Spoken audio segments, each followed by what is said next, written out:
depois de mais uma reunião do Comitê Científico, que hoje durou 3 horas.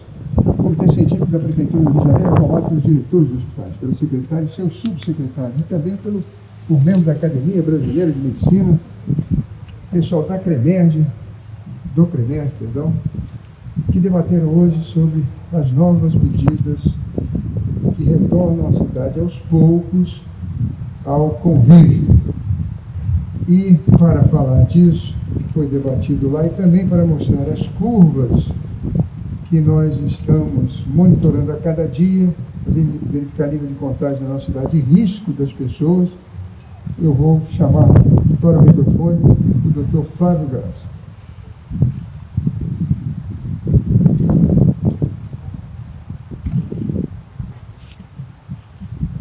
Boa tarde a todos. Então eu gostaria de apresentar os senhores, senhoras, um balanço do nosso plano que está chegando aproximadamente aos 40 dias, né, desde o início da retomada.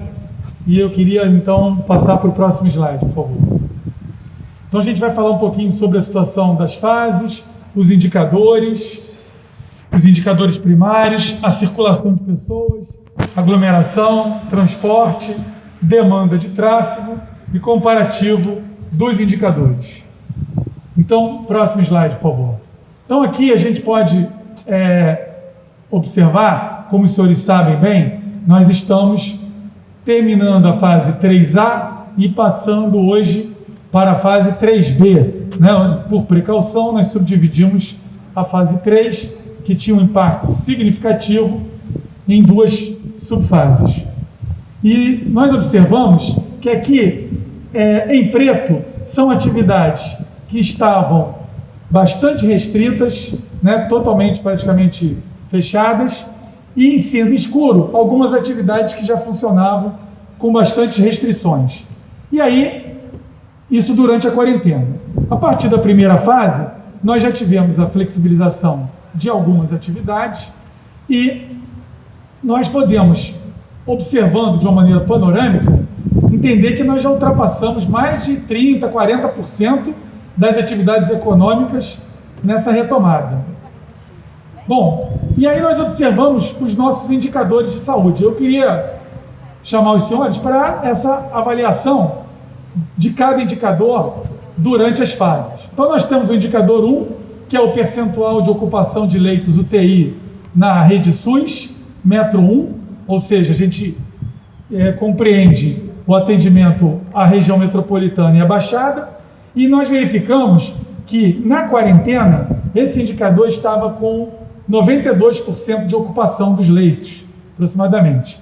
Na fase 1, nós já conseguimos 90%. Então, nós já sabíamos, né, já acompanhávamos, os indicadores são extremamente sensíveis, nós sabíamos da disponibilidade de leitos e sabíamos que havia uma tendência de queda. E na fase 2, chegamos a 74,5% e na fase 3, 71,6%. Então, nós estamos hoje aproximadamente com 71,6%. Esses indicadores viram às 18 horas. Então, esse dado é de ontem, 71% de leitos ocupados da rede pública Metro 1. No indicador 2, que é o indicador da rede privada, os senhores podem observar que ele tem uma linearidade em 89%, né? Ele está estabilizado. E por que essa questão? Por 2 fatores. Como os senhores sabem, esse indicador representa o suporte de leitos da rede privada. E a rede privada, ela é obrigada, por um decreto, a nos informar quanto à disponibilidade de leitos.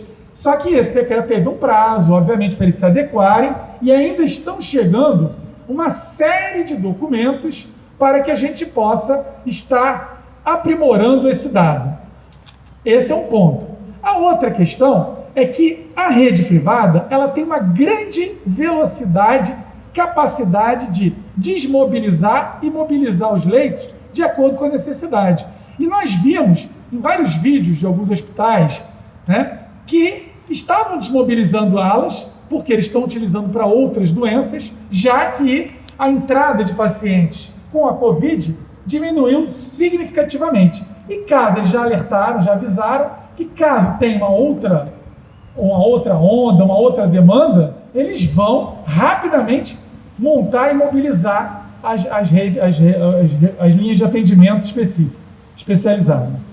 No indicador 3, como os senhores lembram, é a ocupação de leitos da parte de emergência, né? E nós, queria deixar claro, reequipamos todos os nossos leitos de emergência com esses respiradores novos, são de última geração, adquiridos pelo prefeito, pela prefeitura.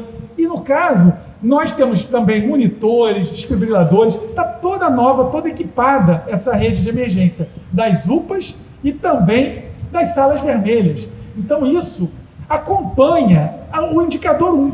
Porque se você tem maior disponibilidade, vagas de leitos de UTI, a pessoa não fica muito tempo no leito de emergência. Até porque a gente pode se dar ao luxo de fazer uma internação precoce. Rapidamente, colocar uma pessoa no leito de UTI, que às vezes nem era um caso tão grave, para acelerar o processo de recuperação, por uma decisão médica. Então isso desocupa rapidamente os leitos de emergência, e eles estão disponíveis. Assim, tá bom. Os leitos de suporte, os leitos de UTI Covid, por 100 mil habitantes, a gente vê também uma estabilidade, a prefeitura se adequou e disponibilizou. Esse indicador só não aumentou que outros entes que poderiam abrir outros hospitais não abriram, mas a gente continua dando suporte. Na taxa de variação de óbitos, que o prefeito já sempre frisou que é um indicador muito importante, muito sensível, a gente lembra que é a divisão do número de óbitos de uma semana por outra. Então, ele venha, como a gente tem uma curva bem decrescente de óbitos, eles vieram diminuindo, e agora que a diferença entre os óbitos de uma semana e de outra é quase nenhuma, porque tem uma linearidade, você tem já um indicador aumentando de 0,68 para 0,94. Isso não significa que ele piorou, significa que apenas que a diferença de uma semana para outra está se adequando, porque os óbitos o número de óbitos está se normalizando. A questão da taxa de internação, de leitos de enfermaria, que esses senhores já sabem, né, que a gente está com um número bem significativo de leitos livres, e aí o indicador está em 0,70, e o número de casos notificados por síndrome gripal, que, chama atenção, apesar de estarmos no inverno, vem diminuindo sensivelmente. No pico teve mais de 45 mil e agora está em 17.500. Apesar de nós já estarmos indo para a fase 3B. Então, contrariando algumas previsões de que esse início, né, poderia provocar um aumento significativo da curva, né, a gente sempre controlando, sempre avisando que nossos indicadores eram fidedignos e sensíveis. E isso está ocorrendo fase a fase. Próximo, por favor, slide. E aí nós vamos mostrar indicador por indicador rapidamente. Essa apresentação está sendo passada para os senhores, depois a gente pode tirar dúvidas. Então, mostrando que desde o início da pandemia, no caso do número de leitos, o município rapidamente se equipou, se adequou, construiu o hospital de campanha, adequou o gasola e nós conseguimos, olha a elevação de leitos de disponibilização, e a gente conseguiu, né, adequar. Quando a gente viu que a curva de internações, de leitos disponíveis começou a diminuir, quer dizer, o número de leitos disponíveis começou a aumentar, aí a gente estabilizou e foi ali, olha, naquela estabilização que a gente tomou a decisão do plano de retomada. Ele era um indicador importante. E a gente vê que a partir do início do plano, o número de leitos ocupados só caiu. Então, isso é muito importante, né? A gente está vendo aí que ele diminuiu, está hoje 71,4%, nos colocando favorável até a fase 6. Próximo, por favor. O indicador 2, como a gente já explicou, não vou me repetir, de hospitais privados, ele está no nível de estabilidade, mas dentro de um panorama favorável. Próximo. O indicador 3, também ele acompanha o indicador 1, que são os leitos de emergência, então ele já cai sensivelmente. Próximo, por favor.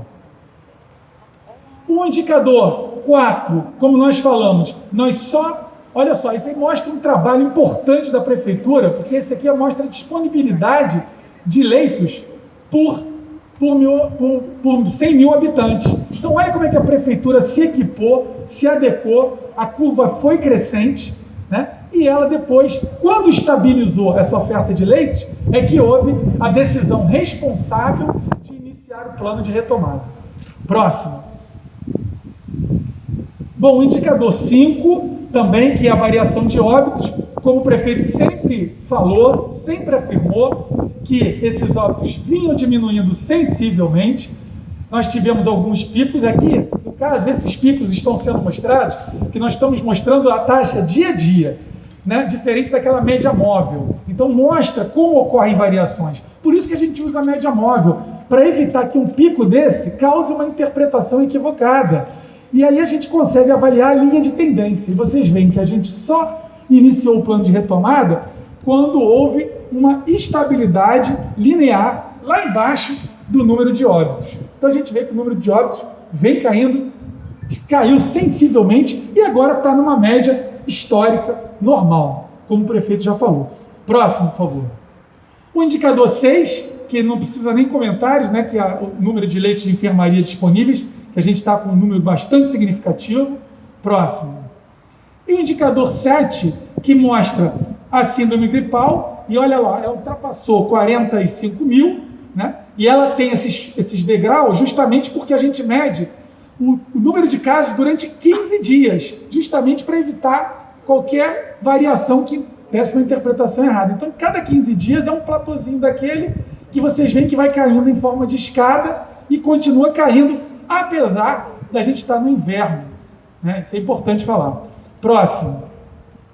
E aí a gente mostra aqui a circulação de pessoas. Alguns jornais têm noticiado a preocupação, a circulação está aumentando.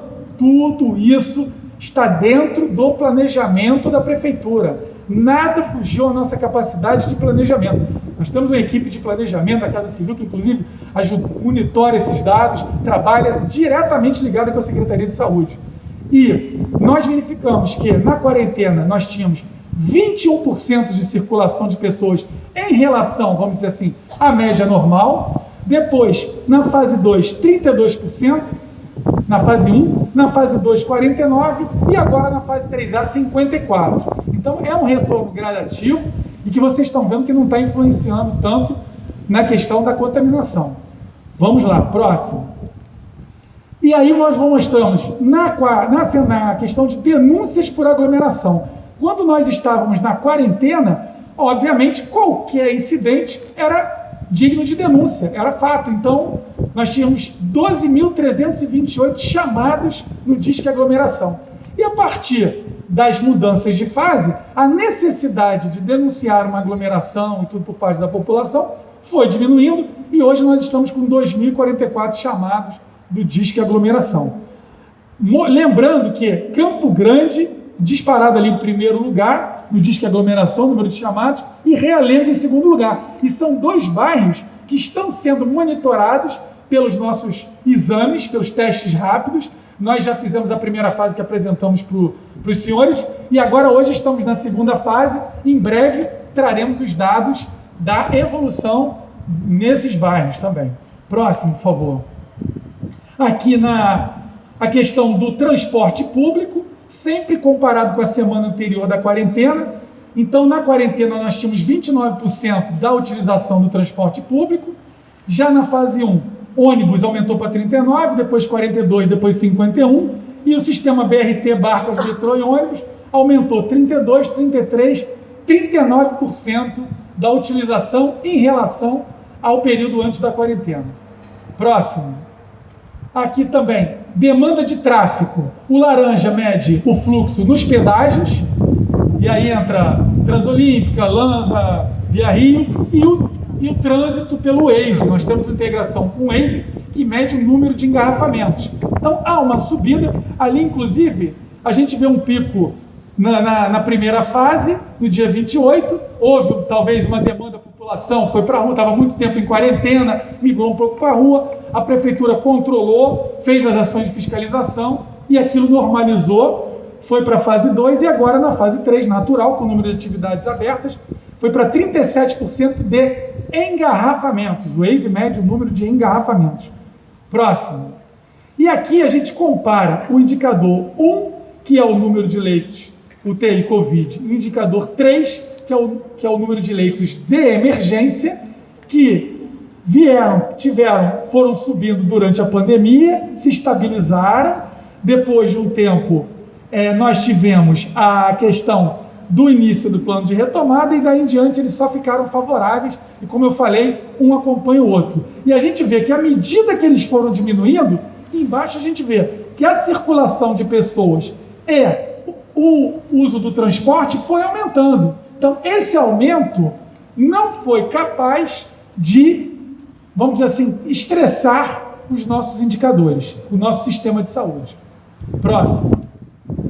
Aqui a gente vê, em verde claro, a curva de internações e em verde escuro de óbitos. Então a gente vê que elas foram diminuindo, aqui como o gráfico ficou um pouco aberto, aquela curva de Gauss mais significativa ficou um pouco alargada, mas dá para ver uma linha de tendência diminuindo óbitos e internações, num movimento antagônico à questão da circulação de pessoas e do transporte público. Então isso fica bem claro, essa proporção em tempo real, os dois na mesma linha do tempo, né? Acho que todo mundo está percebendo isso.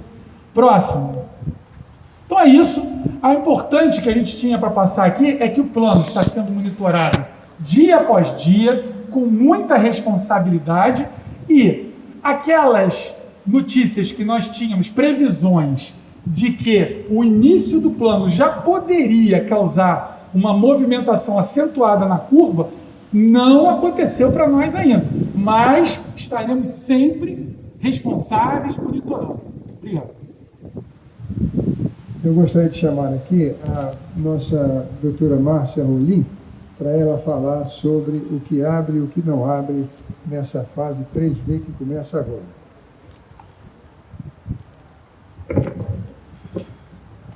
Boa tarde a todos. Então vamos falar sobre a retomada das atividades econômicas na fase 3B.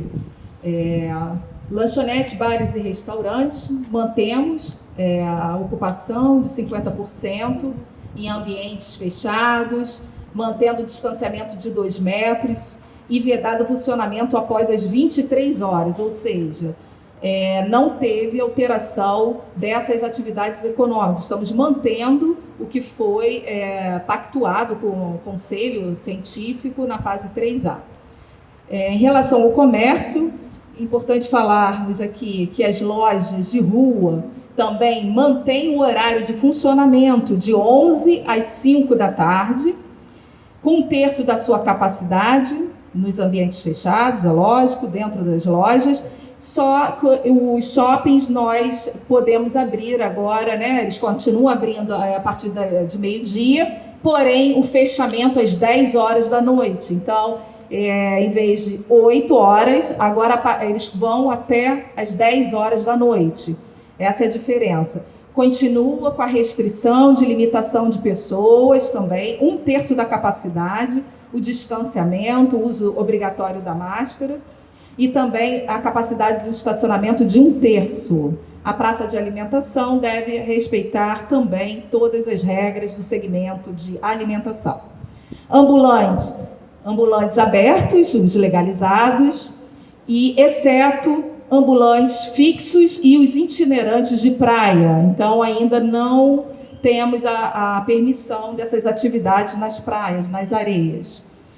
Em relação às atividades econômicas de embelezamento, salão de beleza, tatuador e estética, a gente mantém também as mesmas restrições. Alguns serviços ainda continuam fechados, como os serviços de massagem, maquiagens e saunas permanecem fechados, porém, barbearia, salão de beleza, eles podem funcionar com a capacidade reduzida.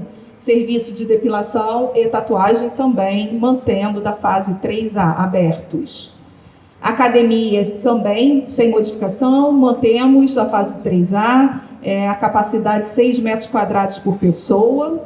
Atividades com restrições de contato, atividades físicas de contatos ainda não está permitida nesse momento. e também CrossFit também restrita essa atividade. Serviços estão abertos, então nós já iniciamos a fase A com os serviços abertos. A novidade aqui são os serviços de loteria, onde nós podemos abrir agora de 8 até às 18 horas. Então, aumento aí do tempo de abertura dessa atividade econômica. Saúde também continua aberta desde a fase 3A, todos os serviços de saúde.